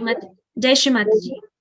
ನಾವು ಒಂದು ವಾರದಲ್ಲಿ ನಾವು ಪೂರ್ತಿಯಾಗಿ ಆತ್ಮ ಸಾಕ್ಷಾತ್ಕಾರದಿಂದ ಹಿಡಿದು ಇಲ್ಲಿಯವರೆಗೂ ನಾವು ಎಲ್ಲವನ್ನೂ ಅನುಭವಿಸಿದ್ದೇವೆ. ಹಲೋ. ಹೌದು, ಹೇಳಿ. ಹೌದು, ತುಂಬಾ ಸಂತೋಷ ಅಮ್ಮ. ಸಂತೋಷ ಆಯ್ತು. ನಿಮಗೂ ಕೂಡ ಧನ್ಯವಾದಗಳು ತಾಯಿ. ನೋಡಿ, ಅದು ನಿಮ್ಮ ಇಚ್ಛೆ ಇತ್ತು ನೀವು ಪಡಿಬೇಕು ಅಂತ, ಅದಕ್ಕೆ ಇದೆಲ್ಲ ಸಾಧ್ಯವಾಯ್ತು. ಅದೇ ಒಂದು ಮುಖ್ಯ ಕಾರಣ. ನಮ್ಮಲ್ಲಿ ಬಲವಾದ ಇಚ್ಛೆ ಇರಬೇಕು, ಅದೊಂದೇ ನಿಮ್ಗೆ ಸಿಗೋಕೆ ಕಾರಣ ಆಗತ್ತೆ. ನಮಗೆ ಕೂಡ ಅನುಭವ ಚೆನ್ನಾಗಿ ಆಯ್ತು ಒಂದು ವಾರದ ಪೂರ್ತಿ. ಆಯ್ತು. ಜೈ ಶ್ರೀ ಮಾತಾಜಿ, ಧನ್ಯವಾದಗಳು. ಜೈ ಶ್ರೀ ಮಾತಾಜಿ, ತುಂಬಾ ಥ್ಯಾಂಕ್ಸ್ ಅಮ್ಮ. ಇನ್ಯಾರಾದ್ರೂ ಏನಾದ್ರು ಹೇಳಲಿಕ್ಕೆ ಇಷ್ಟ ಪಡ್ತಿದ್ದೀರಾ? ಜೈ ಶ್ರೀ ಮಾತಾಜಿ. ಹಲೋ. ಜೈ ಶ್ರೀ ಮಾತಾಜಿ, ಹೇಳಿ ಮಂಜುಳಾ ಅವ್ರೆ. ನಾನ್ ಫಸ್ಟ್ 2 days ಮಾಡಕ್ ಆಗ್ಲಿಲ್ಲ, ಆಮೇಲೆ 5 days ಮಾಡ್ದೆ. ಇವತ್ತು ನನಗೆ ಅದ್ರದ್ದು ಎಫೆಕ್ಟ್ ಗೊತ್ತಾಯ್ತು. ಹೌದಾ?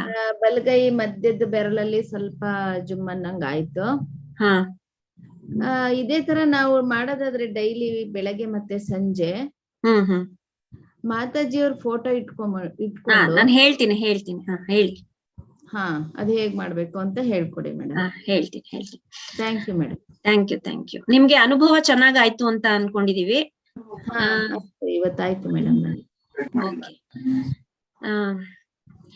ನಾವ್ ಆಕ್ಚುಲಿ ಇವತ್ತು ಕೊನೆ ದಿನ ಆಗಿರೋದ್ರಿಂದ ನಿಮ್ಗೆ ಇದೇ ಲಾಸ್ಟ್ ಅಂತ ಹೇಳಲ್ಲ. ನಿಮ್ಮ ವಾಟ್ಸಪ್ ನಂಬರ್ಗಳಿಗೆ ಕರೆ ಮಾಡ್ಬಿಟ್ಟು ನಿಮ್ಮದೊಂದು ಗ್ರೂಪ್ ಮಾಡ್ತೀವಿ. ಮತ್ತೆ ನಿಮ್ಗೆ ನೆಕ್ಸ್ಟ್ ನಾವು ನಾವು ರೆಗ್ಯುಲರ್ ಆಗಿ ಸಾಪ್ತಾಹಿಕ ಒಂದು ಕಾರ್ಯಕ್ರಮ ಮಾಡ್ತಾ ಇರ್ತೀವಿ, ಅದ್ರಲ್ಲಿ ನಿಮ್ಮನ್ನ ಜಾಯಿನ್ ಮಾಡ್ತೀವಿ. ಸೊ ನಿಮಗೆ ನಾವು ಮೊದ್ಲೇ ಹೇಳಿದ್ವಿ ಶ್ರೀ ಮಾತಾಜಿ ಅವರ ಒಂದು ಚಿತ್ರಪಟ ತುಂಬಾ ಎಷ್ಟು ಮುಖ್ಯ ಅಂತ. ಯಾಕಂದ್ರೆ ಅವರ ಒಂದು ಫೋಟೋಗ್ರಾಫ್ ಅಲ್ಲಿ ಚೈತನ್ಯದ, ಯಾಕಂದ್ರೆ ಅವರು ಎಲ್ಲಾ ಒಂದು ಚೈತನ್ಯದ ಮೂಲವಾಗಿದ್ದಾರೆ. ಅವರೇ ನಮ್ಮ ಸಹಸ್ರಾರ ಚಕ್ರವನ್ನ ತೆರೆದಿರೋದ್ರಿಂದ ಅವರ ಫೋಟೋಗ್ರಾಫ್ ತುಂಬಾ ಇಂಪಾರ್ಟೆಂಟ್ ನಮ್ಮ ಒಂದು ಧ್ಯಾನದಲ್ಲಿ. ನಿಮ್ಗೆ ಯಾರಿಗಾದ್ರೂ ಶ್ರೀ ಮಾತಾಜಿ ಅವರ ಫೋಟೋ ಬೇಕು ಅಂತಂದ್ರೆ ನಾವು ಉಚಿತವಾಗಿ ನಿಮ್ಮ ಮನೆಗೆ ತಲುಪಿಸ್ತೇವೆ. ದಯವಿಟ್ಟು ನಿಮ್ಮ ವಿಳಾಸವನ್ನ, ನಿಮ್ಮ ಅಡ್ರೆಸ್ ಅನ್ನ ನಮ್ಮ ಈ ವಾಟ್ಸಪ್ ಗ್ರೂಪ್ ಇದೆಯಲ್ಲ ನಿಮ್ದು, ಆ ಒಂದು ಗ್ರೂಪ್ ಅಲ್ಲಿ ಹಾಕಿ ನನಗೆ ಫೋಟೋ ಬೇಕು ಅಂತ. ನಿಮಗೆ ನಿಮ್ಮ ಮನೆಗೆ ಉಚಿತವಾಗಿ ಅದನ್ನ ತಲುಪಿಸಲಾಗುತ್ತದೆ. ಅದನ್ನ ಇಟ್ಕೊಂಡು, ಅಂದ್ರೆ ಆ ಫೋಟೋಗ್ರಾಫ್ ನ ನೀವು ಇಟ್ಕೊಂಡು ದಿನ ಧ್ಯಾನ ಮಾಡ್ಬೋದು. ಧ್ಯಾನ ಮಾಡ್ಬೇಕಾದ್ರೆ ದಯವಿಟ್ಟು ಅದನ್ನ ಎಲ್ಲ ಒಂದು ನಿಮ್ಮ ಒಂದು ಫೋಟೋಸ್ ಮಧ್ಯೆ ಇಟ್ಕೋಬೇಡಿ. ನೀವ್ ಎಲ್ಲಿ ಆರಾಮಾಗಿ ಕೂತ್ಕೊಳ್ತೀರಾ ಅಲ್ಲಿ ಪ್ರತ್ಯೇಕವಾಗಿ ಇಟ್ಬಿಟ್ಟು ಒಂದು ದೀಪವನ್ನ ಶ್ರೀ ಮಾತಾಜಿ ಅವ್ರ ಮುಂದೆ ಹಚ್ಚಿ ನೀವು ಧ್ಯಾನಕ್ಕೆ ಕುಳಿತುಕೋಬಹುದು. ಬೆಳಿಗ್ಗೆ ಒಂದು 10 ನಿಮಿಷ ಮತ್ತೆ ಮಲಗೋದಕ್ಕೆ ಮುನ್ನ ಒಂದು 10 ನಿಮಿಷ ಮಾಡೋದ್ರಿಂದ ನಿಮ್ಗೆ ಇದರ ಒಂದು, ಅಂದ್ರೆ ಈ ಸಂತುಲನತೆಯ ಒಂದು ಅನುಭವ ಕೂಡ ಆಗುತ್ತೆ, ಮತ್ತೆ ನಿಮಗೆ ಒಂದು ಧ್ಯಾನ ಕೂಡ ಚೆನ್ನಾಗಿ ಆಗುತ್ತೆ. ಇದು ನೀವು ಮಾಡಿದಾಗ ನಿಮ್ಗೆ ಖಂಡಿತವಾಗಿ ಒಂದು ಅನುಭವಕ್ಕೆ ಬರುತ್ತೆ. ಹಾಗೇನೆ ನಿಮ್ಮನ್ನ ಈ ವಾಟ್ಸಪ್ ಗ್ರೂಪ್ ಅಲ್ಲಿ ಆಡ್ ಮಾಡೋದ್ರಿಂದ ನಮ್ಮ ಮುಂದಿನ ಸರಣಿಗಳಲ್ಲಿ ನಿಮ್ಗೆ ಯಾವ್ದಾದ್ರು ಅಂದ್ರೆ ವಾರ ನಾವು ನಡೆಸೋ ಈ ಒಂದು ಅಧಿವೇಶನಗಳಲ್ಲಿ ನಿಮ್ಮನ್ನ ಮತ್ತೆ ಜಾಯಿನ್ ಮಾಡ್ತೀವಿ. ನಿಮ್ಗೆ ಎಲ್ಲ ಒಂದು ಇನ್ಫಾರ್ಮೇಶನ್ ಕೂಡ ಅದ್ರಲ್ಲಿ ಬರುತ್ತೆ. ಸೊ ದಯವಿಟ್ಟು ನೀವು ಇದನ್ನ ಡಿಸ್ಕಂಟಿನ್ಯೂ ಮಾಡ್ಬೇಡಿ. ನಿಮ್ಗೆ ಸಿಕ್ಕಿರೋದು ಎಂತ ಒಂದು ಒಳ್ಳೆ ಅವಕಾಶ ಅಂತ ನಿಮ್ಗೆ ಗೊತ್ತಿಲ್ಲ. ಯಾಕಂದ್ರೆ ಇದು ಜನ್ಮ ಜನ್ಮದಲ್ಲಿ ನೀವು ಕೇಳ್ಕೊಂಡಿರ್ತೀರ, ಅದಕ್ಕೋಸ್ಕರ ಇದು ನಮ್ಮ ಆತ್ಮ ಸಾಕ್ಷಾತ್ಕಾರ ಸಿಕ್ಕಿರೋದು. ದಯವಿಟ್ಟು ಇದನ್ನ ನೀವು ಕಂಟಿನ್ಯೂ ಮಾಡಿ, ಇದನ್ನ ಮುಂದುವರಿಸಿ ಅಂತ ನಿಮ್ಮಲ್ಲಿ ನಾವು ಕೇಳ್ಕೊಳ್ತೀವಿ. ಇನ್ಯಾರಾದ್ರೂ ಏನಾದ್ರು ಹೇಳ್ಬೇಕು ಅಂತಿದ್ರೆ ದಯವಿಟ್ಟು ಹೇಳ್ಬೋದು. ಹಲೋ ಹಲೋ ಹೇಳಿಮ್ಮ. ಹಲೋ, ಜಯಶ್ರೀ ಮಾತಾಜಿ. ಹೇಳಿಮ್ಮ. ಜಯಶ್ರೀ ಮಾತಾಜಿ. ನಮಗೆ ಶ್ರೀಚರಣ ಸಿಗತ್ತ ಏನ್ರಿ ಮಾತಾಜಿ? ನಿಮ್ಗೆ ಬೇಕು ಅಂದ್ರೆ ನೀವು ಬರೀರಿ, ನನ್ಗೆ ಶ್ರೀಚರಣನು ಬೇಕು ಅಂದ್ರೆ ನಿಮ್ಗೂ ಅದನ್ನು ತಲುಪಿಸ್ತೀವಿ. ಹೌದ್ರಿ, ಸರಿ. ಹಾಗಾದ್ರೆ ಫೋಟೋನು ಮತ್ತೆ ಶ್ರೀಚರಣ ನಾನ್ ಬರಿತೇನ್ರಿ. ಮತ್ತೆ ಮನಿ ಅಡ್ರೆಸ್ ಹಾಕ್ತೀನಿ. ಆಯ್ತು, ಕಳಿಸ್ತೀರಲ್ಲ? ಕಳಿಸ್ತೀವಿ ಖಂಡಿತ. ಧನ್ಯವಾದ. ಧನ್ಯವಾದಗಳು. ಇನ್ಯಾರಾದ್ರೂ ಏನಾದ್ರು ಹೇಳಲಿಕ್ಕೆ ಇಚ್ಛೆ ಉಂಟಾ? Ma'am excuse me. ಹೇಳಿ ಮ್ಯಾಮ್. ಇದು ಈಗ ಕ್ಲಾಸ್ ಅಟೆಂಡ್ ಮಾಡೋದು ಈಗ 7 days ಆಯ್ತು. ಈಗ ಏನ್ ಸ್ಟಾರ್ಟ್ ಆಗಿದೆ ಕ್ಲಾಸ್ ಅಟೆಂಡ್ ಮಾಡ್ತಾ ಇದೀವಿ. ನೆಕ್ಸ್ಟ್ ಸೆಷನ್ ಕಂಟಿನ್ಯೂ ಮಾಡ್ಬೇಕು ಅಂತಂದ್ರೆ ನೀವ್ ಹೇಳಿದ್ರ ವಾಟ್ಸ್ಆಪ್ ಅಲ್ಲಿ ಮಾಡ್ತಾರೆ ಅಂತ, ಎಲ್ರಿಗೂ ಮಾಡ್ತಾರಲ್ಲ? ಹೌದು. ನೀವು ಆ ವಾಟ್ಸ್ಆಪ್ ಗ್ರೂಪ್ ಅಲ್ಲಿ ಇದೆಯಲ್ಲ, ನಿಮ್ಗೆ ಬರ್ತಾ ಇದೆಯಲ್ಲ ಮೆಸೇಜಸ್ ಬರ್ತಾ ಇದೆ ಮ್ಯಾಮ್. ಹಾಗಾದ್ರೆ ನೀವು ಬೇಕಾದ್ರೆ ಅದ್ರಲ್ಲಿ ಹಾಕ್ಬೋದು. ನಾನು ಇಂಟ್ರೆಸ್ಟೆಡ್ ಇನ್ ಕಂಟಿನ್ಯೂಯಿಂಗ್ ಅಂತ ನೀವು ಮೆಸೇಜ್ ಹಾಕಿ, ನನಗೆ ಮುಂದೆ ಬರಲಿಕ್ಕೆ ಇಚ್ಛೆ ಇದೆ ಅಂತ ನೀವು ಮೆಸೇಜ್ ಹಾಕಿ, ನಿಮ್ಮನ್ನ ಖಂಡಿತವಾಗ್ಲೂ ಇನ್ನೊಂದು ಗ್ರೂಪ್ ಅಲ್ಲಿ ಅಂದ್ರೆ ಆಡ್ ಮಾಡ್ಬಿಟ್ಟು ನಿಮ್ಗೆ ರೆಗ್ಯುಲರ್ ಆಗಿ ನಾವು ನಡೀತಾ ಇರೋ ವೀಕ್ಲಿ ಸೆಷನ್ಸ್ ಗೆ ಆಡ್ ಮಾಡ್ತೀವಿ. ಮ್ಯಾಮ್ ಮೈಸೂರಲ್ಲಿ ಎಲ್ಲೂ ಇಲ್ವಾ ಮ್ಯಾಮ್ ಇದು ಆಫ್ಲೈನ್ ಕ್ಲಾಸಸ್? ಆಫ್ಲೈನ್ ಸೆಷನ್ಸ್ ನಡೀತಾ ಇದೆ, ಮೈಸೂರಲ್ಲೂ ಇದೆ, ಮೈಸೂರಲ್ಲೂ ಓಪನ್ ಆಗಿದೆ. ನಿಮ್ಗೆ ಬೇಕು ಅಂದ್ರೆ ನೀವು ವಿಳಾಸ ಕಳಿಸಿ ಅಂತ ನೀವು ಮೆಸೇಜ್ ಮಾಡಿ ಗ್ರೂಪ್ ಅಲ್ಲಿ, ನಿಮ್ಗೆ ಆ ವಿಳಾಸವನ್ನ ಕಳಿಸ್ತೇವೆ. Okay ma'am. Okay, thank you ma'am. Thank you.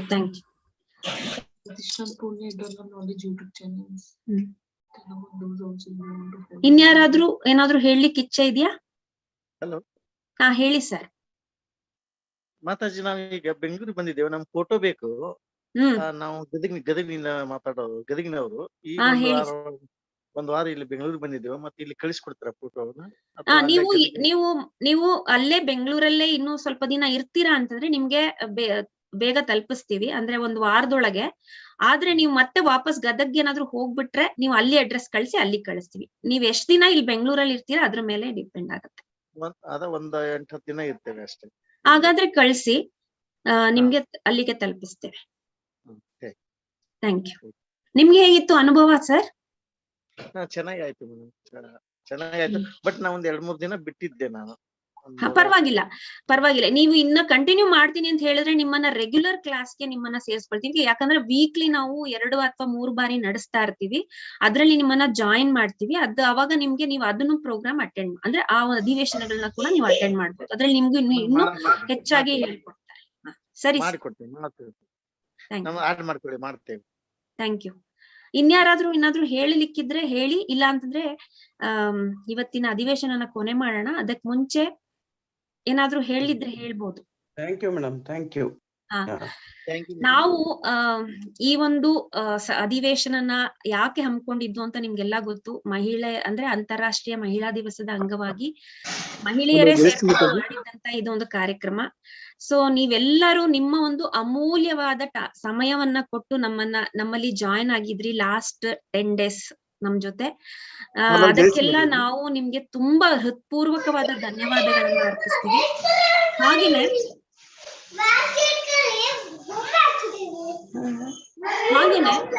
ನೀವೆಲ್ಲರೂ ಅಂದ್ರೆ ದಯವಿಟ್ಟು ಇದನ್ನ ಡಿಸ್ಕಂಟಿನ್ಯೂ ಮಾಡ್ಬೇಡಿ.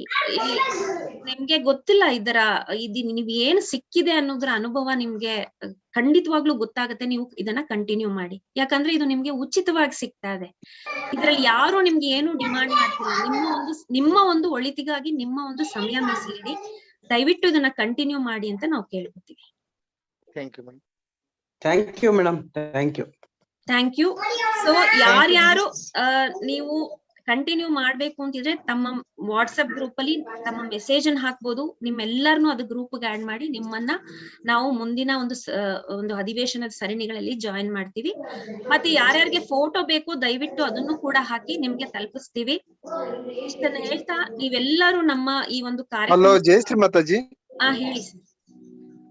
ಇವತ್ತಿನ ಕ್ಲಾಸ್ ಅರ್ಧ ಆಗಿದೆ ಮೇಡಮ್. ಇವತ್ ಮತ್ತೆ ರಿಪೀಟ್ ನೋಡ್ಲಿಕ್ಕೆ ಸಿಗುತ್ತಾ? ಇದು ಯೂಟ್ಯೂಬ್ ಅಲ್ಲಿ ಇರುತ್ತೆ ಸರ್. ನೋಡಿ, ಇವತ್ತಿನ ಒಂದು ಸೆಷನ್ ಯೂಟ್ಯೂಬ್ ಅಲ್ಲಿ ಇದೆ. ಅದನ್ನ ನಾವು YouTube ನಿಮ್ಗೆ ಶೇರ್ ಮಾಡ್ತೀವಿ. ಹಾ ಹಾ ಯೂಟ್ಯೂಬ್ ಅಲ್ಲಿ ನೋಡ್ಬೋದಾ ಇವತ್ತಿಂದು? ಹಾ ನೋಡ್ಬೋದು ಅದನ್ನ ನಾವು ಲಿಂಕ್ ಶೇರ್ ಮಾಡ್ತೀವಿ. ಹಾ ಹಾ ಓಕೆ, ನಮ್ಮ ಗ್ರೂಪ್ ಅಲ್ಲಿ ಹಾಕ್ತಿವಿ. ಹಾ ಓಕೆ, ಥ್ಯಾಂಕ್ಸ್ ಮೇಡಮ್. ಜಯಶ್ರೀ ಮತ್ತೆ ಚೆನ್ನಾಗಿ ನಡೆದಿತ್ತು ಒಂದ್ ವೀಕ್ ಆದ್ರೂ. ಎಲ್ಲಾ ಪ್ರೋಗ್ರಾಮು ನೋಡಿದೀವಿ ಮೇಡಮ್, ಬಟ್ ಕನ್ನಡದಲ್ಲಿ ಪ್ರೋಗ್ರಾಮು ಈ ತರ ಯಾವ್ದು ಇರ್ಲಿಲ್ಲ. ಹೌದು ಸರ್. ಅದಕ್ಕೆ ಕನ್ನಡ ನಮಗೆ ತುಂಬಾ ಇಷ್ಟ ಆಯ್ತು. ಬೇರೆ ಹಿಂದಿ ಭಾಷೆಯಲ್ಲೆಲ್ಲ ಬರ್ತಿತ್ತು, ಕನ್ನಡ ಚೆನ್ನಾಗಾಯ್ತು ಮೇಡಮ್. ತಮ್ಗೆಲ್ಲರೂ Jayashree Mataji thanks madam. Okay actually YouTube ನಲ್ಲಿ ಸಹಜ ಯೋಗ ಕರ್ನಾಟಕ ಅಂತ ಒಂದು ಇದೆ ಗ್ರೂಪೇ ಇದೆ. ಅದ್ರಲ್ಲಿ ನೀವು ಹೋದ್ರೆ ನಿಮ್ಗೆ ಎಲ್ಲ ಈ ರೆಕಾರ್ಡಿಂಗ್, ಅಂದ್ರೆ ನಾವು ನಡೆಸೋ ಅಧಿವೇಶನದ ರೆಕಾರ್ಡಿಂಗ್ ಇಂದ ಹಿಡಿದು ಶ್ರೀ ಮಾತಾಜಿ ಅವರ ಟಾಕ್ಸ್ ಗಳು ಕೂಡ ಕನ್ನಡದಲ್ಲಿ ಟ್ರಾನ್ಸ್ಲೇಟ್ ಆಗಿರೋದು ಇದೆ. ಅಂದ್ರೆ ಸಬ್ ಟೈಟಲ್ಸ್ ಬರುತ್ತೆ. ಸೊ ನೀವ್ ಅದಕ್ಕೆ ಹೋಗ್ಬೇಕು. ಸಹಜ ಯೋಗ ಕನ್ನಡ ಸಹಜಯೋಗ ಕರ್ನಾಟಕ ಅಂತ ಆ ಗ್ರೂಪ್ ಹೋದ್ರೆ ನಿಮ್ಗೆ ಅದೆಲ್ಲ ಸಿಗತ್ತೆ.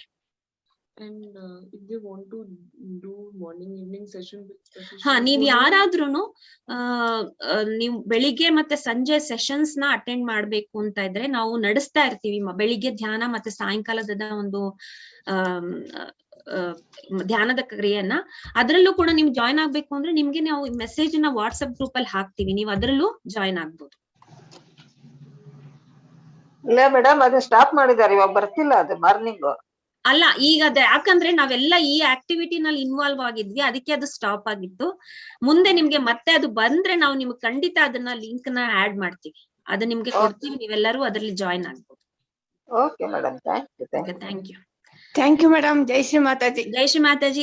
ಎಲ್ಲರಿಗೂ ಮತ್ತೊಮ್ಮೆ ನಮ್ಮ ಹೃದಯ ಪೂರ್ವಕವಾಗಿ ವಂದನೆಯನ್ನ ಸಲ್ಲಿಸ್ತಾ ಇವತ್ತಿನ ಈ ಕಾರ್ಯಕ್ರಮವನ್ನ ಇಲ್ಲಿಗೆ ಮುಗಿಸ್ತೇವೆ. ಎಲ್ಲರಿಗೂ ನಮಸ್ಕಾರ. ಜಯಶ್ರೀ ಮಾತಾಜಿ. ಜಯಶ್ರೀ ಮಾತಾಜಿ. ಜಯಶ್ರೀ ಮಾತಾಜಿ. ಜಯಶ್ರೀ ಮಾತಾಜಿ. ಜಯಶ್ರೀ ಮಾತಾಜಿ. ಜಯಶ್ರೀ ಮಾತಾಜಿ.